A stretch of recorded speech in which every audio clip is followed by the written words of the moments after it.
देखिए, block silting problem को solve करने की सबसे आसान ट्रिक, केवल आपको 3 स्टेप्स में 3 से 4 स्टेप आपको याद करने हैं और आप कोई भी प्रॉब्लम हो जेईई मेंस से एडवांस की, आप इन 3 स्टेप से सॉल्व कर सकते हैं।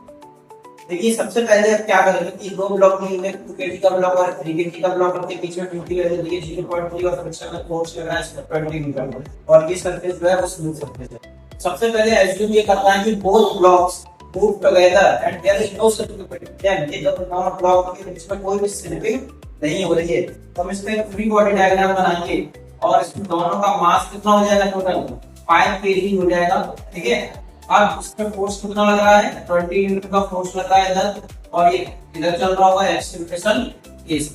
सबसे पहले आपको क्या करना है, दोनों को ये मान लेना है कि इनके बीच में कोई स्लिपिंग नहीं हो रही है के बीच में और ये दोनों कॉमन एक्सीलरेशन से ए एक्सीलरेशन से जा रहे हैं। This is the first step. ठीक है, दूसरे स्टेप में आपको क्या करना है, number 2, calculate the value of common acceleration.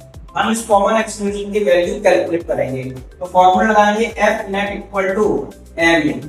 ठीक है, इसमें नेट फोर्स कितना लग रहा है 20 न्यूटन, मास कितना है 5 kg इनटू a, तो यहां से a की वैल्यू आएगी 4 मीटर पर सेकंड स्क्वायर। तो हम दूसरे स्टेप में कॉमन एक्सीलरेशन की वैल्यू निकाल लेंगे। Number 3, draw individual free body diagram and calculate the required friction to move the block using above calculated acceleration.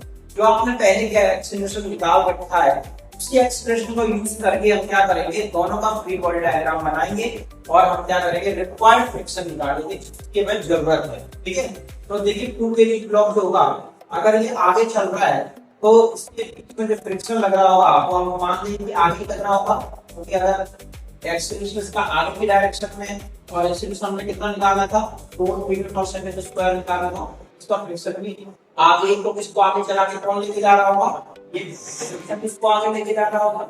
इसकी वजह से फ्रिक्शन इक्वल्स टू m। तो फ्रिक्शन की वैल्यू इसमें हम निकाल देंगे, मास इसका कितना है 2 और एक्सीलरेशन कितना है 4, तो रिक्वायर्ड फ्रिक्शन वो आया हमारा 8 मीटर पर सेकंड स्क्वायर। इस तरीके से दूसरा फ्री बॉडी डायग्राम बनाएंगे वो 3 kg ब्लॉक का और इसमें आगे लग रहा है 20 न्यूटन फोर्स और पीछे इसमें क्या लग रहा होगा, फ्रिक्शन, क्योंकि एक ब्लॉक में फ्रिक्शन अगर ऊपर वाले पे आगे लग रहा है दूसरे वाले में फ्रिक्शन कहां लग रहा होगा, पीछे लग रहा होगा। तो फ्रिक्शन की वैल्यू अगर पीछे लग रही है तो इसमें हम एक्सीलरेशन हमारा कहां है, ये हम लिखेंगे F net equal to m। तो नेट फोर्स हमारा यहाँ पे क्या होगा 20 minus friction equals to mass कितना है 3, एक्सीलरेशन कितना है 4, तो 20 माइनस फ्रिक्शन की वैल्यू कितनी आ जाएगी 12। यहाँ से फ्रिक्शन की वैल्यू कितनी आ रही है 8 मीटर पर सेकंड स्क्वायर।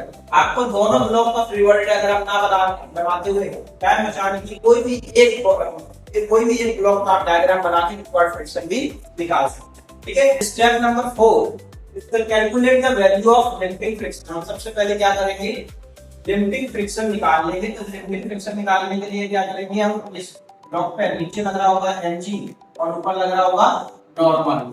सो फ्रिक्शन की वैल्यू निकालने के लिए फ्रिक्शन का फॉर्मूला होता है friction equals to mu into normal.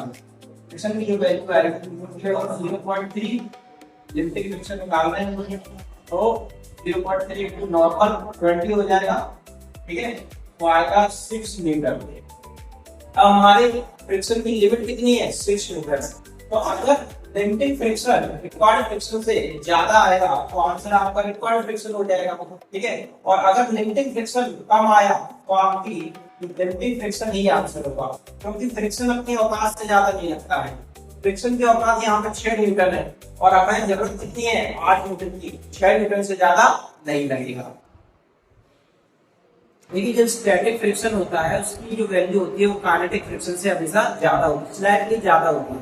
क्यों होती है, क्योंकि जब फ्रिक्शन स्टैटिक फ्रिक्शन जब यहाँ पे लग रहा होता है तो उसकी वैल्यू लिमिटिंग फ्रिक्शन तक पहुंचती है और उसके बाद जब ब्लॉक चलने लगता है तो उसकी वैल्यू काइनेटिक फ्रिक्शन की जो वैल्यू होती है वो फ्रिक्शन लिमिटिंग फ्रिक्शन से कम लगती है। ऐसा क्यों होता है, क्योंकि जब ब्लॉक रखा हुआ होता है तो उसमें इंटरलॉकिंग होती है, ठीक है, अच्छे से होती है, तो इसलिए उसमें फ्रिक्शन की वैल्यू जो होती है वो लिमिटिंग फ्रिक्शन मैक्सिमम जो लिमिट होती है वहां तक होती है। लेकिन जब वो चलने लगते हैं तो उनके बीच में जो इंटरलॉकिंग होती है वो कम होती है, तो पॉइंट ऑफ कांटेक्ट होता है कम टाइम के लिए बन पाता है, तो इसलिए उसमें इंटरलॉकिंग अच्छे से नहीं हो पाने की वजह से काइनेटिक फ्रिक्शन की वैल्यू जो होती है वो स्टैटिक फ्रिक्शन से स्लाइटली कम हो जाती है।